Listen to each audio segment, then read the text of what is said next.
여러분 반갑습니다. 2020년 4회5회 직업상담사 2급 2차 실기시험 정답안에 대하여 말씀드리도록 하겠습니다.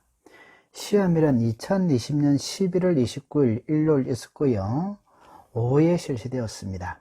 코로나19 등으로 4회5회 한 번에 같이 서성을 알려드립니다. 1번 문제 가겠습니다. 홀랜드의 6가지 유형을 쓰시오. 6.6 어릉촌놈 예상문제 67선에 있는 문항입니다. 정답은 아시다시피 현탐례 사진관 6개고요. 현실형, 사물지향적, 남성적 경향, 현실적, 실용적, 탐구형, 관념지향적, 논리적, 탐구적, 교육 학력 수준이 가장 업, 예술형, 관념지향적, 상상력 풍부, 자유분방, 독창, 사회형, 사람지향, 이해심 많고 사교, 친절, 배려봉사, 진취형, 사람지향, 지배, 설득, 선두에 남을 이끔, 관습형, 자로지향, 여성적 경향으로 정확, 꼼꼼, 세밀하다. 오케이. 2번 문제 가겠습니다. 틴슬과 브래들리의 심리검사 해석 방법 4단계 4점이고요. 전문진 출판, 전문진 저자, 한방에 끝내는 직업상담사 2급 2020년 페이지 66페이지 101번 동일. 얘는 지금 현재 주교재로 전국적으로 잘 활용되고 있는, 많이 사용되고 있는 교재라고 할 수 있겠습니다. 참고로 전문지는 접니다. 1단계 해석 준비 단계, 검사 결과 의미하는 바를 숙고하는 단계, 내담자가 검사 자체와 점수의 의미, 어떻게 통합되는지를 잘 알고 있는지 등을 심사숙고. 2단계가 중요한데요. 2단계를 잘 써야 합니다. 이 문제의 키워드는 2단계를 잘 쓰느냐에 있습니다. 내담자가 검사 결과 해석을 받아들이도록 준비시키는 단계로 수용 준비 단계라고 해요. 측정의 목적이 무엇이며 검사 동안 어떤 경험을 했는지 내담자에게 물어보고 준비하도록 해야 합니다. 또 결과가 어떻게 나올지 생각해 보도록 한다. 3단계 결과 전달 단계. 점수만 얘기해 주는 것이 아니라 그 의미를 강조하며 검사 결과에 대하여 솔직하게 반응하도록 격려해 주어야 합니다. 4단계 추후 활동. 얘는 추수 활동해도 될 것 같아요. 상담 결과 대해 이야기 나누고 상담자가 어떻게 이해했는지 확인, 검사를 통해 알게 된 사실과 관련 자료들을 통합할 수 있도록 도와줌. 오케이. 3번 수퍼의 경력개발 5단계를 설명하시오. 5점으로 나왔습니다. 어릉촌는 예상문제 67선에 있는 문항. 성장기, 탐색기, 학립기, 유지기, 셔터기가 아시다시피 답이고요. 경력개발 또는 경력 발달 5단계와 경력개발 방법과 답은 다릅니다. 그러나 경력개발 5단계와 진로 발달 5단계의 답은 내나 성탐학 유세로 가져가시면 됩니다. 혹시 그 다른 답이 있는지 걱정은 안 하셨나요? 잘 쓰셨습니다. 답은 성탐학 유세. 발달 단계는 나이가 들어간다는 거 아시죠? 0, 14, 15, 24, 25, 44, 45, 64, 65세 이후이고요. 성장기 욕구, 환상, 지배, 흥민 능력 중시요. 하위 단계는 환흥능이 있습니다. 탐색기, 학교, 시간제 일, 직업 탐색 시기요. 하위 단계 잠전시하여 잠정기, 전환기, 시행기 쓰여. 확립기, 적합한 직업 분야 발견, 생활터전 확립, 하위 단계 시안이 있습니다. 유지기, 자신 위치 확고해지고 유지하기 위해 노력, 안정된 삶을 살아가는 시기, 살아가는 것이 유지겠지요. 쇠퇴기 65세 이후요. 기능이 쇠퇴하여 은퇴를 고려하고 새로운 일을 찾는 시기입니다. 나이까지 써줘야 퍼펙트한 점수가 나온다는 사실. 오케이. 다음 4번 문제.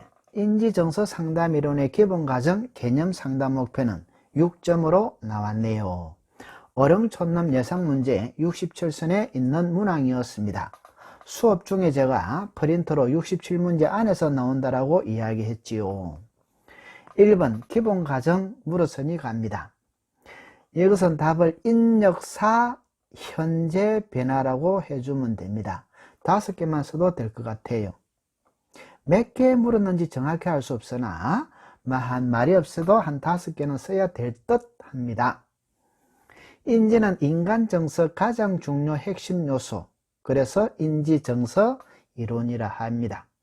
역기능 사고는 정서장의 중요한 결정 요인, RBT는 사고의 분석부터 시작, 인지 정서에 대한 과거보다는 현재의 초점, 신념은 잘 변화하지 않지만 변화한다고 믿는다.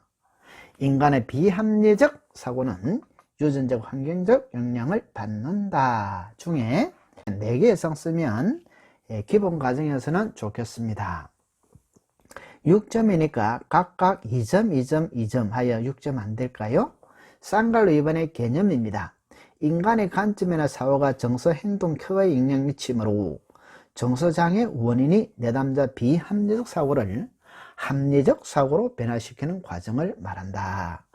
비합리적 신념체계에 대하여 상담자는 디스퓨트, 논박하고 자신이 무가치한 존재가 아니라는 것을 일깨워주고 자신에 대한 긍정적 강점을 갖게 만드는 상담 기법이다. 세 번째 물은 것이 상담 목표. 주로 내담자의 가장 기본적 가치 중 그들에게 장애를 일으키는 가치관, 이를테면 비합리적 신념을 검토하고 변화시키기 위해 고안, 비합리적 신념을 논박하여 자기 관심, 자기 지향, 자기 수용, 자기 책임 등 합리적 신념으로 변화한다. 변화이다. 오케이. 5번 문제 가도록 하겠습니다. 윌리엄슨의 내담자 직업 선택 시 갖는 문제 유형은, 얘는 보딩 것이 있고 윌리엄슨 건이 있는데 이번에는 윌리엄슨 것이 4점으로 나왔네요. 얘도 어령촌놈 예상문제 67선에 있는 문항이네요. 참 잘 찍었네요. 와우. 직업의 무선택, 저는 이를 무불현형이라 하죠. 무불현형, 빨간색 되어 있죠. 내담자는 자신 선택 의사 표현할 수 없고 자신은 무엇을 원하는지조차 모른다고 대답해요. 심지어 직업 선택보다 자신의 흥밋거리에 관심을 집중하기도 하니 직업의 선택이 잘 없더라. 이를 무선택, 불확실한 선택.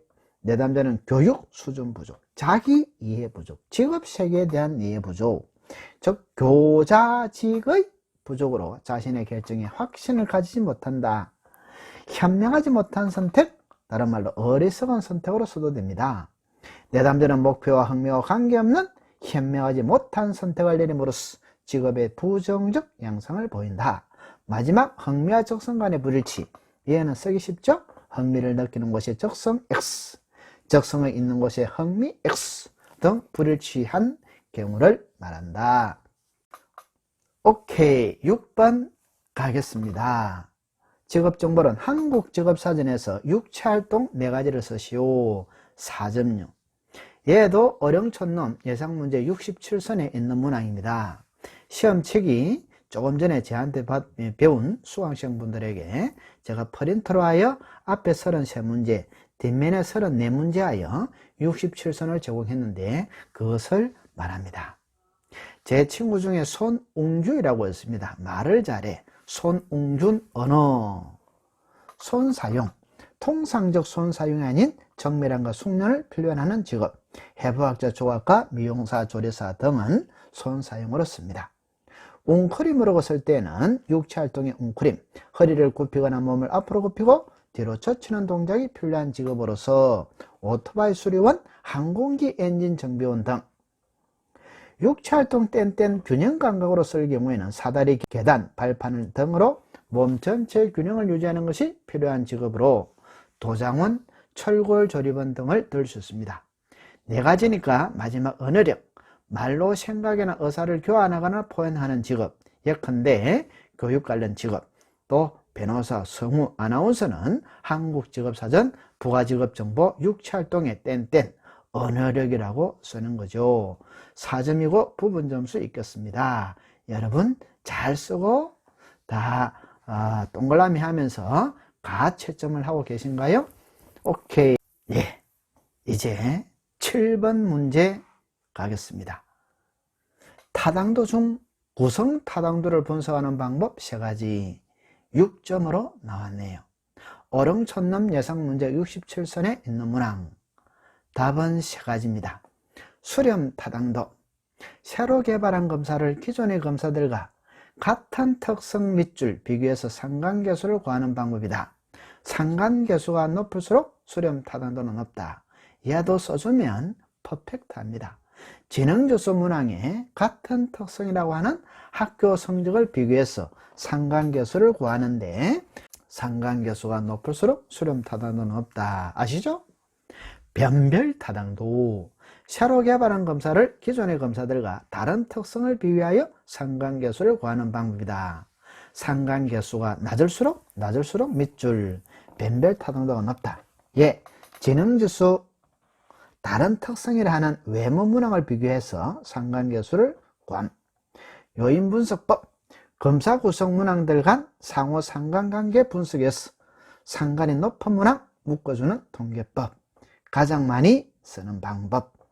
홀랜드 검사를 예를 들면 안에 요인들은 현탐례 사진관이 있어야 되는데 문항수가 같게 되어 있다면 얘들은 요인 분석법에 의하여 상관성이 높은 문항을 묶어주었더니 잘 되어 있기 때문에 요인 분석법에 의한 타당도는 높다. 이렇게 이야기하겠죠. 오케이.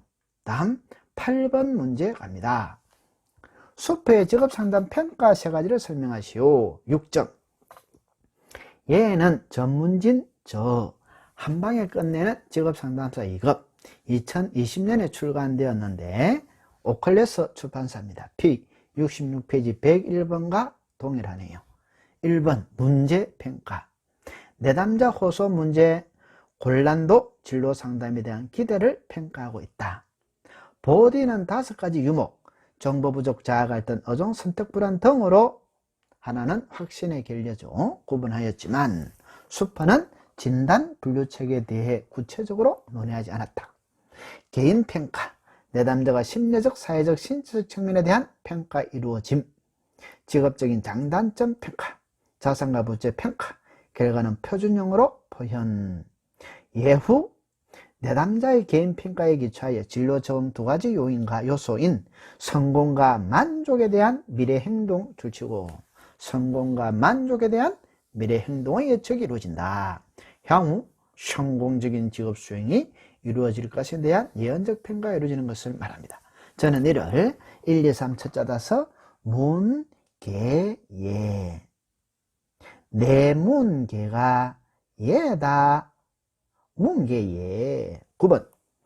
극대 수행검사와 습관적 수행검사를 설명하시오.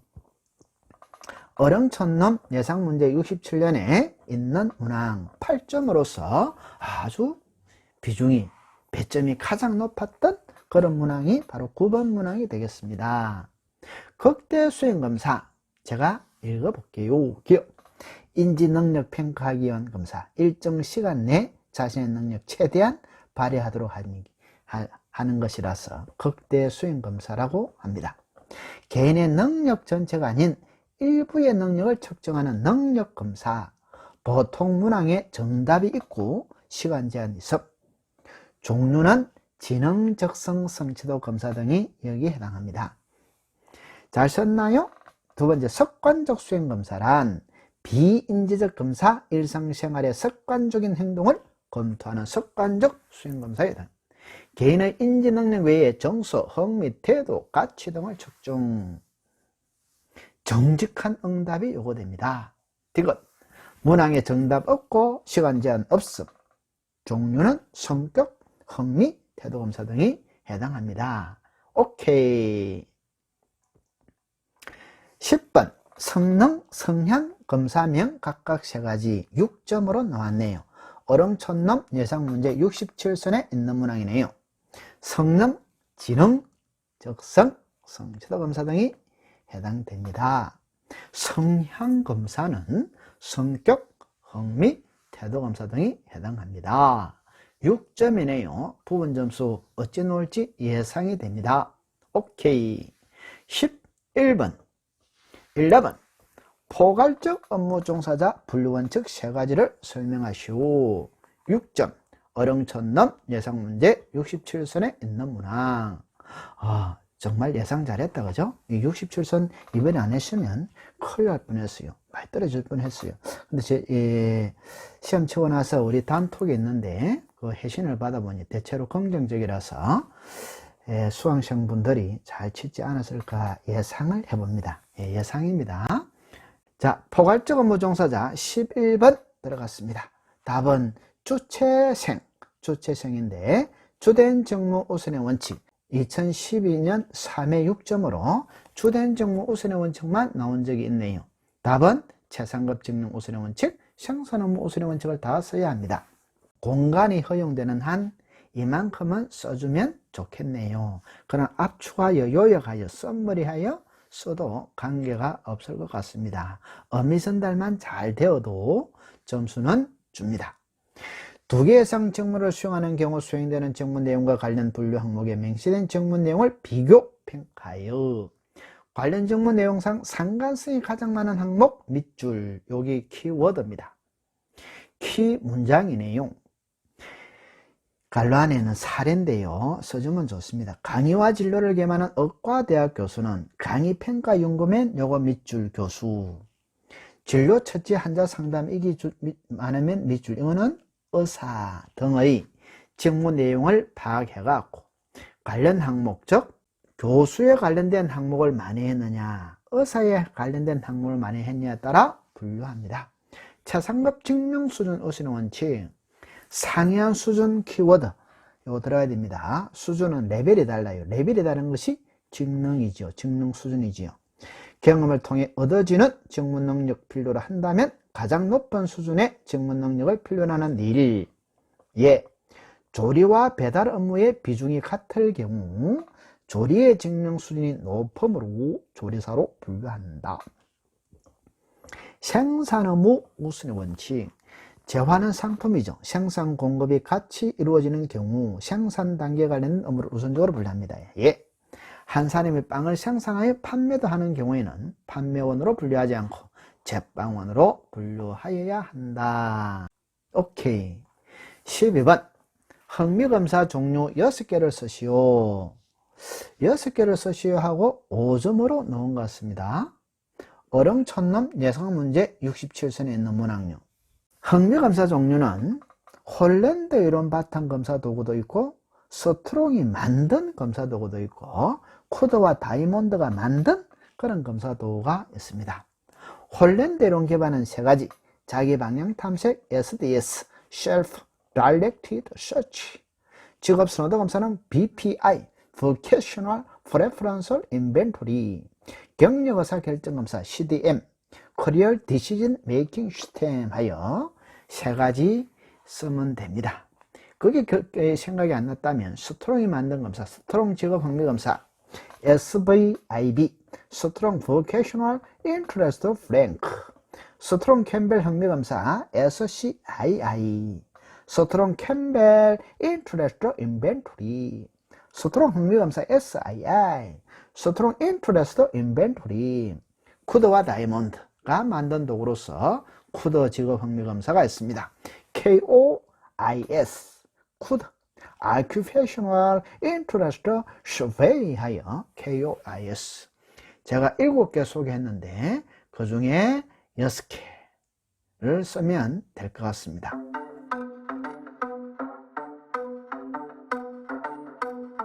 오케이.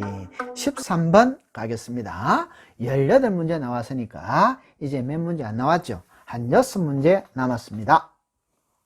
13번 직업상담사의 자질 3가지를 쓰시오. 6점요. 제가 5개를 소개했습니다.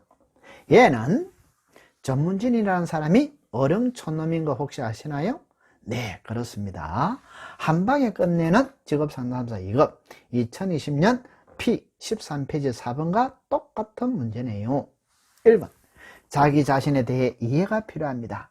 이게 돼야 되겠죠. 2번 그게 되었다면 내 앞에 있는 내담자를 수용하고 존경하는 자세.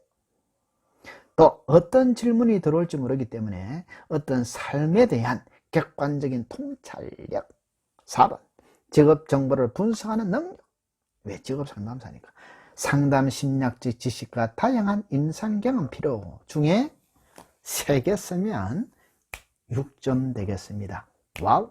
오케이. 14번 직무 분석 방법 3가지를 설명하시오. 6점으로 나왔네요.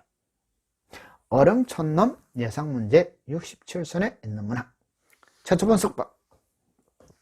분석하는 작업의 자료가 부족하고 그 분야의 많은 경험과 지식을 갖춘 사람, 전문가입니다. 전문진의가 아니에요. 전문가 거의 없을 경우에는 어쩌겠어요. 직접 현장을 방문하여 처음 하는 거죠. 실시하는 방법이다. 여기 종류에는 면담법, 설문지법, 관찰법, 체험법, 작업일지법, 녹화법, 종료사건기법이라 하여 7가지 방법이 있습니다. 비교항의법은 수행하는 직업이 다양, 직무폭이 넓어 단시간 관찰 통한 분석 어려운 경우입니다. 분석된 자료가 있으니까 비교 확인법을 통하여 비교 확인하는 방법고, 대컴법, 얘는 DACUM이라 그러죠. 영어로는 Developing a Curriculum Method로 하여 대컴을 땄습니다. 캐나다에서 놓은 말인데 교과과정을 개발하기 위한 직무 분석 방법이다. 8에서 12명의 전문가들로 데이컴 위원회를 구성하여 브레인스토밍 기법입니다. 단기간에 끝냅니다. 2박 3일 끝. 오케이. 15번 가볼게요. 집단 상담의 장단점을 각각 3가지씩 쓰시오. 6.6 어릉촌놈 예상문제 67선에 있는 문항. 이거 주는 문제죠. 답은 장점 사시계, 사회성과 지도성, 시간적 경제성, 개인 상담보다 상호작용을 통한 객관적 자기 자신의 이해를 돕는다. 안 좋은 점, 단점. 깊이모, 깊이는 상담되기 L, 비밀유지 X, 모든 내담자에게 적절한 만족감을 주는 상담은 아니다. 모든 내담자에게 적절하고 만족감을 더 주는 것은 집단 상담보다는 개인 상담이겠죠? 그래서 안 좋은 점은 깊이모. 오케이. 16번 가겠습니다. 한국포준산업분리의 산업결정 방법 3가지 쓰시오. 6.6 예전에도 나온 적이 있습니다. 어릉촌놈 예상문제 67선에서 이미 제가 예상을 했고요. 1번 생산단위의 산업활동의 경우 생산단위가 수행하는 주된 산업활동, 이거 옛날에 관료역에만 나온 적이 있습니다. 이 차이에 종류에 따라 주된 산업활동은 산출물의 부가가치 크기에 따라 결정되어야 하나 부가가치액 측정이 어려운 경우에는 산출액에 의해 결정한다.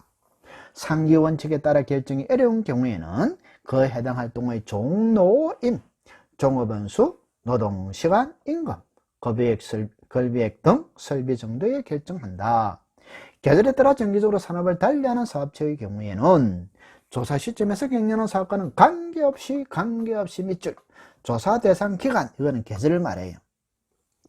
그 조사 대상 기간이 어떤 계절이냐, 계절에 따라 정기적으로 달리하니까 산출액이 많았던 활동에 분류된다. 오케이. 17번 가겠습니다. 생산성 임금제에 의한 적정 임금 상승률 문제인데요. 4점으로 나왔네요. 전문진 한 방에 끝내는, 제가 야구를 좋아하거든요. 한 방에 끝내는 직업상담사 2급 2020년 P 245페이지 38번과 똑같은 문제입니다. 옛날에 놓은 적이 있죠. 생산성 임금제에 의하면 명목의 상승률을 결정할 때 부가가치 노동 생산성 상승률을 일치시키는 것이 적정하다고 했다. 2013 아마 이거 연도는 다르게 놓을 수 있습니다. 2013 근로자 수 40명, 생산량 100개, 생산물 단가 10원, 자본 비용 150원. 2014 근로자 수 50, 생산량 110개, 생산물 단가 12원, 자본 비용 200원. 이때 생산성 임금제 근거 2014의 적정 임금 상승을 계산하시오. 난 소수점 발생 반올림하여 소수 첫째 자리 표현하시오. 이번에도 아마 연도는 차이 날 수 있습니다. 답은 같으니까 소수점 첫째 자리까지 남기는 걸로 제가 알고 있습니다. 1번은 총 생산량을 돈으로 계산해 봐야 돼요. 생산량 곱하기 단가 하면 되겠죠. 2013년은 100개 만들었다 했으니까 10원 1000원이고 2014는 위에 120개고요 12원이니까 1440원입니다 1인당 평균 생산량을 금액으로 구하면 2013년은 1000원이니까 종업원 수 몇 명이었죠? 위에 40명 1000원을 40명으로 나누면 25원 2014년 개인별 평균 생산량은 1440원인데 종업원 수가 50명이라 했죠? 셋째 줄 후미에 50명. 50으로 나눠주면 1440원 나누기 50명으로 나누면 28.8원요. 여러분 임금 변화율 하실 줄 알죠? 정가율입니다. 자, 분모가 2013년 개인별 평균 생산액 25원을 넣으면 2014년 개인별 평균 생산액 변화된 생산액은 28.8원. 그러면 25분의 이 기준임금이죠. 변화된 임금 28.8원. 또 빼기 기준임금 25원. 이게 절대치로 하여 변화량만 구하면 되는데 절대치를 안 씌워도 되겠죠? 왜? 양수가 나오니까요. 곱하기 100 하면 25분에 아마 380이 나올 거예요. 100을 앞에 빼면 3.8인데 3.8을 100을 곱하면 380. 380 나누기 25 하면 15.2%입니다. 그래서 2013년, 2014년인데 2014년의 적정임금 상승률은 15.2%가 적정하다라고 하겠습니다. 오케이. 자, 마지막 문제 18번. 아래 경제 동향에서 임금 근로자 수와 실업률을 구하시오. 6점. 어령촌놈 예상 문제 67선에 있는 문항이네요. 15세 이상 인구 35986 1000명, 비경제활동 인구 14716 1000명 등 제시되고요. 갑니다. 1번 실업률은 실업률 공식은 경제활동 인구 수분의 실업자 수 곱하기 100. 그럼 여기서 경제활동 인구를 구해야 되죠. 위에 보니까 경제활동 인구에는 35986 15세 이상 인구 빼기 비경제활동 인구 해주면 35986 빼기 14716 1000명은 21270 1000명. 다음 실업자 수를 또 알아야 되니까 공식에 주의를 하니까 실업자 수는 경제활동 인구수 빼기 취업자 수 하면 됩니다. 경제활동 인구수는 위에서 나왔죠? 21270 빼기 취업자 수는 위에서 나왔죠? 예시에 20149 하면 1121 1000명. 그럼 실업률은 실업률 공식은 아까 경제활동 인구수분의 실업자 수니까 경제활동 인구수 21270분의 1121 1000명 1000명은 안 써도 됩니다. 약분하면 동그라미 3개니까 없애면 되니까 곱하기 100. 그래서 5.3%가 나오네요.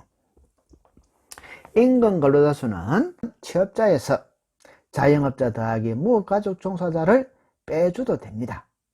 또 그리 빼줘도 되고 임금 근로자 수는 위에 예시된 것에서 최고 밑에 있는 줄요 콩 3개 밑에 상용 근로자 더하기 임시 근로자 수 더하기 일용 근로자 수 더하기 요 3개를 더하면 임금 근로자 수입니다. 왜? 취업자 수 밑에는 임금 근로자와 비임금 근로자가 있는데 비임금 근로자가 자영업자와 무가족 종사자거든요.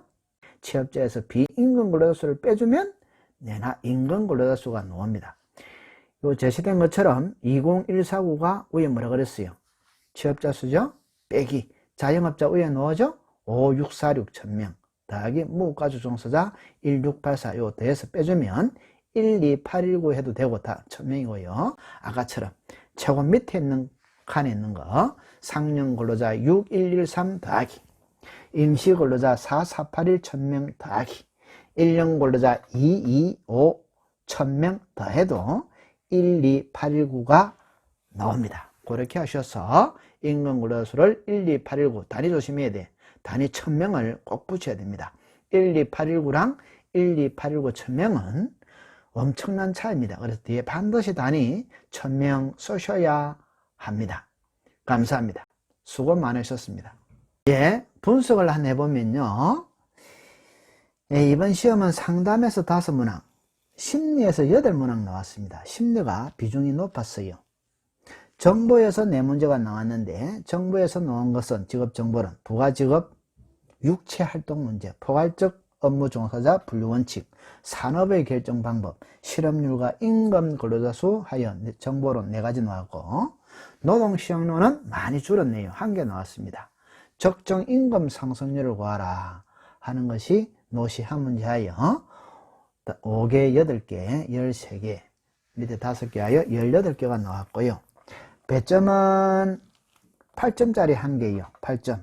6점짜리 11개 하여 66점. 5점짜리 2개 하여 10점. 4점짜리 4개 하여 44, 16점. 총 18개가 맞고요. 그 다음에 총점은 100점으로 하여 계산이 되었네요. 특징은 신출이 없습니다. 그 다음에 거의 기출에서 나왔고요. 이번에는 화이터 사용이 가능했습니다.